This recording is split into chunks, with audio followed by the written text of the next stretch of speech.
Halo semuanya, kembali lagi bersama saya Ali. Gimana kabar kalian? Semoga sehat-sehat selalu ya. Jaga imun, jaga kesehatan agar selalu bisa menjalankan hidup produktivitasnya. Pada video kali ini saya akan membahas salah satu film paling seru yang berjudul Firestorm 2013. Film dibuka dengan setumpukan koran yang berserakan di jalanan dan dalam sekejap koran tersebut berterbangan di bawah angin. Setelah itu kita diperlihatkan pada sebuah kota yang diselimuti dengan awan tebal disertai sambaran petir. Seolah-olah mengisyaratkan pada kita bahwa sebentar lagi hujan akan turun. Lalu kita diajak pada sebuah tempat dengan diperlihatkan pada seorang pria yang baru bebas dari rumah tahanan. Pria itu bernama Tou Sing Bong. Tak lama kemudian, Bong melihat seorang perempuan di seberangnya dengan wajah penuh bahagia. Dia adalah pacar Bong yang bernama Yan Bing. Kemudian Bong menghampiri mobil di sampingnya yang di dalamnya terdapat seorang pria yang sudah menunggunya sedari tadi. Dia adalah pimpinan perampok yang bernama Chow Nam. Boro-boro masuk ke mobilnya, tukar sapa pun dia tak lakukan.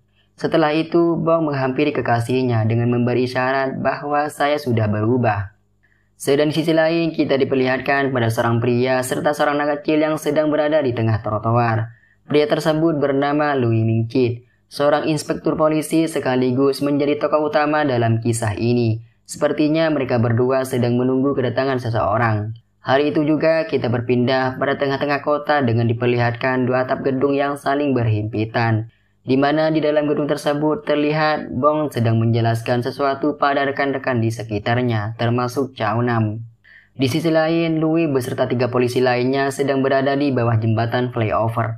Mereka berempat sedang memantau operasi pengamanan terhadap mobil yang membawa kepingan emas. Tak lama kemudian, 1 dari 4 mobil itu menjadi sasaran empuk kawanan perampok. Sementara Louis masih terjebak macet di jalanan. Hingga pada akhirnya baku tembak pun tak terhindarkan. Saat baku tembak berlangsung, salah satu kawanan perampok itu menawan seorang wanita dan mengancam akan membunuhnya. Dan saat itu juga para polisi pun menahan semua tembakan. Sementara Chow Nam yang sedari tadi masih menunggu, seketika dia langsung tancap gas dengan menembak semua polisi. Dan di saat kawanan perampok itu bersiap-siap kabur, tiba-tiba mereka dihadang oleh Inspektur Louis. Saat Louis menghadang mereka, mobil yang dikendarainya malah ditabrak oleh sebuah mobil dan seketika dia meriuh kesakitan. Sementara Chow Nam dan CS-nya berhasil pergi dengan membawa barang rampokannya. Di sisi lain, polisi berhasil menangkap si penabrak Inspektur Louis dan ternyata adalah Bong yang merupakan salah satu kawanan perampok lainnya. Bong sendiri terus beralibi ini murni kecelakaan dengan maksud untuk mengelabui polisi. Setelah itu, Bong diinterogasi oleh Louis di kantornya dan lagi-lagi Bong mengatakan kalau tabrakan itu adalah murni kecelakaan. Lalu Louis menceritakan alasan dia menjadi seorang polisi. Dia tidak tega melihat orang yang tak sepantasnya mati dibunuh oleh kekejaman para penjahat, seperti yang dilakukan oleh Chow Nam beberapa waktu yang lalu. Louis juga berjanji akan menangkap semua penjahat termasuk ibunya sendiri jika diperlukan.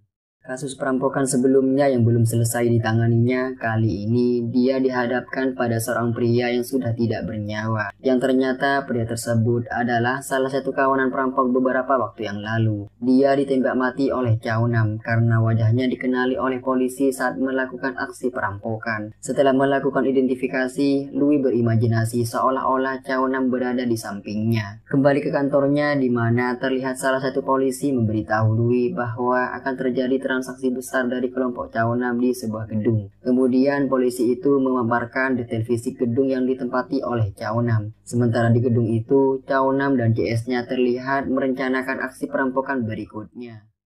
Sedang di luar, Louis serta polisi lainnya sudah mulai melakukan pergerakan. Saat Louis akan melakukan penyergapan, tiba-tiba mereka dikagetkan pada sebuah tembakan besar. Dan seketika suasana pun menjadi mencekam. Hingga pada akhirnya baku tembak pun tak terelakkan. Sesaat kemudian, Louis berhasil menangkap salah satu anak buah Chow Nam yang bernama Lonnie. Dan di saat dia mengejar kawanan perampok lainnya, tiba-tiba dia berpapasan dengan pria penutup wajah yang tak lain adalah Bong. Kemudian mereka berdua terlibat perkelahian sengit dan tentunya saling menjual belikan serangan. Setelah penyergapan itu, Louis serta polisi lainnya mendatangi tempat Chow Nam dengan maksud untuk menangkapnya. Sedang Chow Nam tampaknya tidak merasa ketakutan. Kemudian Chow Nam berkata, untuk bisa menangkap seorang penjahat, seorang polisi dibutuhkan bukti sebagai dasar penangkapannya.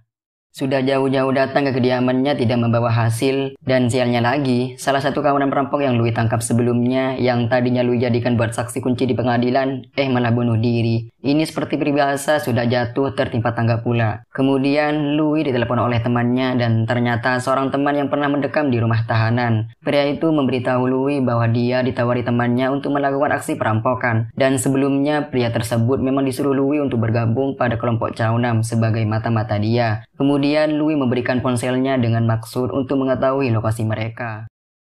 Hari itu juga dia langsung dijemput dengan mobil hitam dan seketika pria di sampingnya meminta ponselnya. Karena merasa terpojok, dia pun berpura-pura menelpon bibinya untuk menjaga anaknya. Sedang di sisi lain, Louis serta polisi lainnya pun mulai mengawasi pergerakan mereka dengan menunggu mereka melakukan aksinya. Sampai suatu ketika saat Bong mau menjalankan aksinya, tiba-tiba dia kepergok oleh kekasihnya. Tidak mau ambil pusing, Bong lantas cabut meninggalkannya. Sedang kawanan perampok lainnya memilih mundur karena mereka menyadari telah diikuti oleh polisi. Sedang Louis merasa khawatir akan keberadaan mata-matanya dengan memerintahkan anak buahnya untuk mencarinya. Sementara pria itu terlihat sedang dicekik dengan kawat oleh pria di belakangnya. Karena merasa khawatir pada anaknya, kemudian dia pergi dengan berlari sekencang mungkin sambil memberikan sebuah isyarat pada kamera CCTV.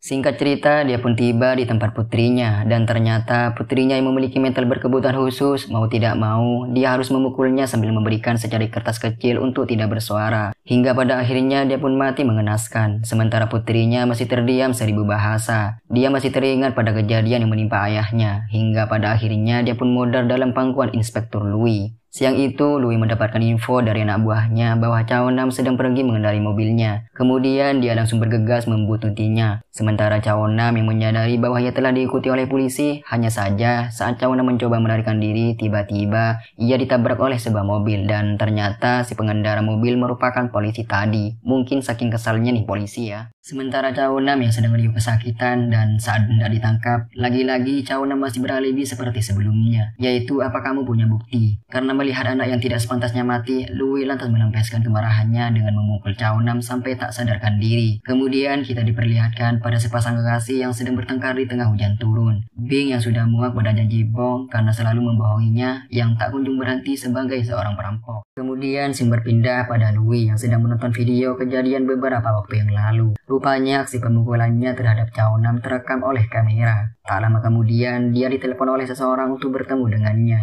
Singkat cerita, Louis bertemu pria misterius itu dengan meminta uang yang cukup besar hingga Louis menginjak masa pensiunnya. Sementara Louis hanya terdiam seribu bahasa hingga suatu ketika pria tersebut malah jatuh dengan sendirinya. Dan ternyata pria itu mempunyai penyakit asma yang sudah lama ia idap. Melihat hal itu, Louis langsung menutup pintu kamar pria itu. Meski begitu, Louis merasa apa yang dilakukannya merupakan hal yang kontradiksi dengan prinsip yang sudah dia pegang selama ini. Keesokan siangnya, Louis bertemu Bong di sebuah kafe. Bong memberitahu Louis bahwa yang membunuh mata-matanya serta gadis kecil itu bukanlah Chaunam, melainkan Paco, yang tak lain adalah rekan lamanya Chaunam. Selain itu, Bong juga memberitahu Louis bahwa tak lama lagi akan terjadi perampokan besar. Bong juga bersedia menjadi mata-matanya dengan syarat Louis dapat membersihkan nama baiknya dari dunia kejahatan. Bong melakukan semua itu hanya demi seorang wanita yang selalu ia bohongi selama ini. Ini mirip seperti simbiosis mutualisme yang artinya sama-sama menguntungkan. Tak lama kemudian, kawanan perampok yang dipimpin oleh Paco pun mulai beraksi. Mereka menyadari bahwa mereka telah diikuti. Tak butuh waktu lama, dengan sekejap mereka lolos dari intaian polisi akibat kecelakaan yang dibuat mereka. Sementara Louis masih terdiam sambil memikirkan rute-rute mana saja yang aman sebagai tempat untuk penyergapan. Kembali pada kawanan perampok, mereka sudah mulai melakukan aksi perampokan. Saat pria bertopeng hendak membukanya, tiba-tiba dia dikagetkan dengan polisi yang berpakaian lengkap. Dan saat itu juga, pria bertopeng tersebut dihujani dengan peluru panas hingga pada akhirnya baku tembak pun tak terelakkan. Merasa terpojok, kemudian mereka memilih mundur. Sementara Louis terus mengejarnya sampai ke tengah kota. Sampai suatu ketika Louis menabrak sebuah mobil hitam dan ternyata di dalam mobil tersebut merupakan kawanan perampok yang ia kejar tadi. Sesaat kemudian kedua belah pihak pun melakukan kontak tembak dan seketika seisi kota berlari berhamburan. Beberapa waktu kemudian, Paco menyuruh salah satu anak buahnya untuk menyebarkan bom, sementara polisi terus berdatangan. Setelah dirasa cukup, Paco lantas menekan tombol remote bomnya, dan pada saat yang sama, Louis yang melihat perempuan terjebak dalam sebuah mobil, dia lantas menghampiri perempuan tersebut, dan seketika, mobil tersebut meledak bersama perempuan itu. Sedang di sisi lain, saat salah satu kawanan perampok lainnya sudah angkat tangan alias menyerah, tiba-tiba dia tertembak oleh polisi, yang tak lain adalah Louis. Akibat dari hal itu, salah satu kawanan perampok lainnya tersedut emosi dengan membabi buta oleh senapan seribunya. Tak lama kemudian, Louis menerima pesan dari Bong menanyakan apakah perjanjiannya masih berlaku, sebuah perjanjian yang sudah mereka sepakati sebelumnya. Saat itu juga, Louis mencari tempat persembunyian Bong. Di sisi lain, baku tembak yang masih berlangsung dan berkecamuk, entah sampai kapan berhentinya baku tembak ini. Singkat cerita, saat polisi sudah mengepung pusat kota dan memberikan rundingan terhadap kawanan perampok untuk menyerah, tiba-tiba ponsel Bong berdering dan seketika terjadi perkelahian antar kawanan perampok. Dan di saat Paco hendak menembak Bong, tiba-tiba Paco malah tertembak dari belakang dan ternyata si penembak adalah salah satu kawanan perampok lainnya yang sebelumnya ia ajak Paco untuk menyerah saja.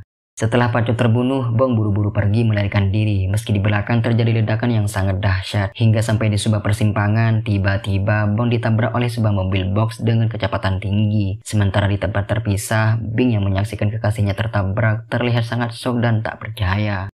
Beberapa waktu kemudian, Inspektur Louis menepati janjinya pada Bong dengan mengirim surat permohonan maaf kepada kekasihnya. Sebuah surat yang berisikan tentang penyamaran Bong sebagai polisi. Sementara kekasihnya merasa terpukul karena sudah tidak percaya pada Bong. Karena surat permohonannya sudah dibaca, berarti film pun sudah berakhir. Segitu saja dari saya, terima kasih dan salam diskusi dari saya.